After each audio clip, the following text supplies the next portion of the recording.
বর্ষবরণ উৎসবের সঙ্গে আরেকটা উৎসব একদম বাংলার সাথে ওতপ্রোতভাবে জড়িত। হ্যাঁ, আমি যেটা বলছি নবান্ন উৎসব। অঘ্রাণের শেষে যখন ধান কাটার ধুম পড়ে, এরকম একটা গানও আছে, অঘ্রাণেরই সাথে সকালে ভাঙে সবার ঘুম, কাস্তে হাতে কিষান ছোটে ফসল কাটার ধুম, আহারে খুশি খুশি মন, নবান্নতে রইল বন্ধু তোমার নিমন্ত্রণ।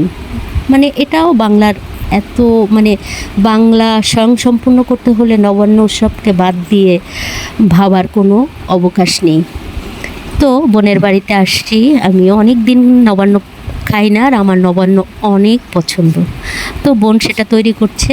তো নবান্ন তৈরি করতে যেটা প্রয়োজন সেটা হচ্ছে 4 পদের নারকেল লাগে, নারকেলের জল প্লাস গুড়, আর চিনিও হতে পারে, আর হচ্ছে আদা আর সামান্য কর্পূর, এবং মুড়ি দিয়ে খেতে এটা যে কী দারুণ।